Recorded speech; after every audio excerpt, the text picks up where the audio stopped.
किसान भाइयों, आज आपको बताएंगे संतरा लगाने की विधि शुरू से लेके ए टू जेड विधि बताएंगे। उन्नतशील किस्म के बारे में बताएंगे और आपके राज्य में कौन सा वैरायटी होगा, ये सारी चीज़ के बारे में बताएंगे। और इसका प्लांट आपको कम से कम दामों में कैसे मिल सकता है, ये बारे में भी बताएंगे। इसलिए पूरा मेरा वीडियो अंत तक देखते रहें। ऐसे तो संतरा आपने ज़रूर खाया होगा, तो संतरा का मांग बहुत ज़्यादा रहता है।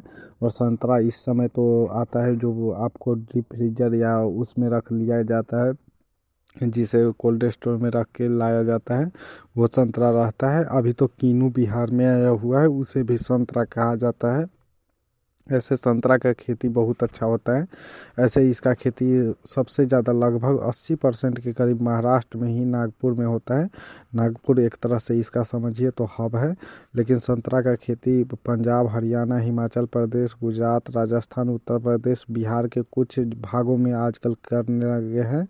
क्योंकि बिहार में जब सबौर और यहाँ पूसा वाला जो अनुसंधान है, ICAR पूसा, जो बिहार समस्तीपुर में है, वो लोग अब एक आध दो किसान चयनित करके करवा रहे हैं और उनका मांग बहुत अच्छा है। और आजकल तो फेसबुक यूट्यूब का ज़माना है, तो इससे सबसे ज़्यादा यहाँ उत्पादन हो रहा है और लोग कर भी रहे हैं। ऐसे उन्नतशील किस्म का बात करें तो मैंड्रेट, सीडलेस मैंड्रेट 1-4 करके आता है, जो कि नागपुर CCRI नागपुर द्वारा विकसित किया गया है।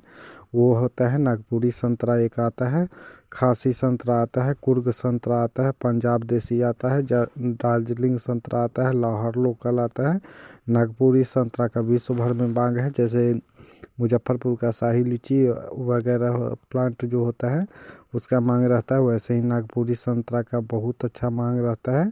ऐसे तो संतरा का बहुत सारा, इतना सारा वेराइटी है जो आप जान के भी चौंक जाइएगा। साई शरबती जैसे नींबू में आता है, वैसे ही PDKB मैंड्रेट 5 भी आता है, जो कि नागपुरी संतरा के नाम से भी जाना जाता है। वो भी CCRI नागपुर द्वारा विकसित किया गया है। बहुत अच्छा वो मतलब वेराइटी है। आजकल तो वियतनामी संतरा भी करके आया है, वो भी देखने में बहुत अच्छा होता है। ऐसे तो इसमें आजकल रेड कलर का भी कहीं कहीं आने लगा है। सर्दियाँ पड़ने से पाला संतरे की खेती के लिए बहुत ज़्यादा नुकसानदेह होता है।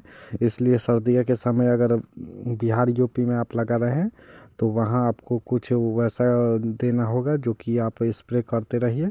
खेती के शुरुआती पौधे लगाने से 20 से 25 डिग्री के बीच तापमान हो, जो कि दिसंबर में आराम से हो जाता है, सभी जगह हो जाता है। बिहार के या UP की बात करें, झारखंड की बात करें, उसके बाद पौधे का सही रूप से विकास करें और 30 डिग्री के आसपास तापमान रहता है। 45 डिग्री तक भी चल जाता है, राजस्थान में लग जाता है। अब सब वेराइटी हाइब्रिड आने लगा है, जो कि CCRI नागपुर द्वारा विकसित किया गया है। आपको ये CCRI नागपुर के वेबसाइट पे जाना होगा, वहाँ आपको प्लांट के लिए भरना होगा और वो आपको प्लांट घर पे पहुंचा देते हैं और उसका चार्ज जो होगा वो ले लेते हैं। और वहाँ से आप प्लांट ले आ सकते हैं। मतलब एक बार आप 5-6 प्लांट लाइए, 2-4 कट्ठे में कीजिए। अगर 2-3 साल बाद वो फल अच्छा देने लगे तो आराम से आप पूरा बढ़ा सकते हैं। नहीं तो अगर कहीं खेत देख रहे हैं, बाग आपके क्षेत्र में कहाँ है, वो यूट्यूब या फेसबुक पे चेक कीजिएगा तो वो मिल जाएगा आपके क्षेत्र में, जो भी ज़िला हो।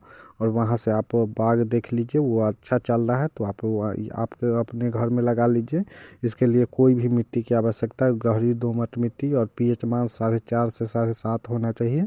और खेती का समय सही समय की बात करें तो जून जुलाई और ठंड फरवरी मार्च तक महीने में इसका रोपाई अच्छे तरह से हो जाता है। दिसंबर में थोड़ा ठंड ज़्यादा रहता है, इसलिए लोग नहीं लगाना चाहते हैं। लेकिन अगर दिसंबर में आप प्लांट लगा रहे हैं तो इस समय अगर कोई खेत में लगा रहे हैं, बाग में आपको बहुत सारा चीज़ का खेती होता है, इसलिए इस समय बहुत फ़ायदा रहता है। उसी के खेती के साथ ये प्लांट निकलना स्टार्ट कर देता है। और गड्ढे, एक गड्ढे से दूसरे गड्ढे की दूरी की बात करें तो 8 मीटर रखना चाहिए और उसमें सड़ी हुई गोबर की खाद 5 kg के हिसाब से डाल देना चाहिए सभी गड्ढा में। और उसे बंद कर देना चाहिए ऊपर से मिट्टी निकाल के, और उसमें 5 kg के हिसाब से गोबर की खाद, अगर वर्मी कंपोस्ट है तो वो भी 5 kg रख देना चाहिए और छोड़ देना चाहिए। पहले जुताई जो किए होंगे आप खेती के लिए, वही जुताई रहता है। 2-3 बार अगर अभी नया लगाना चाहते हैं तो जुताई कर दे और खाद पानी डालना स्टार्ट करें 1 महीने पहले। अभी गोबर की खाद और अगर वर्मी कंपोस्ट आपके पास है तो वो भी दे सकते हैं। अगर उसमें आप चाह रहे हैं तो 100 ग्राम यूरिया, 100 ग्राम DAP और 100 ग्राम पोटास, ये इतना ही दे। ज़्यादा से ज़्यादा आप अगर मन है खूब अच्छा तरह से करना है तो उसका ऊंचाई थोड़ा बना दे, वो तो थोड़ा वो बेड 3 फीट ऊंचा बना देंगे तो बहुत अच्छा रहेगा। और CCR नागपुर में बुक कर दीजिए। ऐसे तो लोग 500 ग्राम पोटास देते हैं, 500 ग्राम फास्फोरस देते हैं और 800 ग्राम नाइट्रोजन देते हैं, जिंक और सल्फेट भी देते हैं। लेकिन आप इतना अगर नहीं देना चाहते, आप अपना मिट्टी का जांच करवा लें और उतना ही दे दें जो इतना मैं बताया। आधा KG भी दे सकते हैं, 100 ग्राम भी दे सकते हैं, जैसा आपका वो चाह रहे हैं। अभी प्लांट पे आप ध्यान दीजिए। उसके बाद अगर वो बढ़ना स्टार्ट करेगा, CCR नागपुर द्वारा पता लगाइएगा जो क्या क्या होता है और कितना दिया जाता है, सारा चीज़ वो बता देंगे वहाँ के वैज्ञानिक, उनका यही काम रहता है। और आपको आराम से ये 4 साल बाद आप उससे फल लेना स्टार्ट करें, उससे पहले ना ले, क्योंकि वो लोग कहते हैं 4 साल में ये फल आराम से देना स्टार्ट कर देंगे। CCR नागपुर का प्लांट आप ले सकते हैं, वहाँ एकदम वो 5 स्टार नर्सरी है, इसलिए आपको कोई दिक्कत नहीं होगा। और भारत सरकार का प्रमाणित है, उस पर आप अगर कुछ हुआ तो केस भी कर सकते हैं। ऐसे नहीं तो अदर जगह से लीजिएगा तो आप ठगे जा सकते हैं और फिर बाग काटना होगा। इसके लिए पहले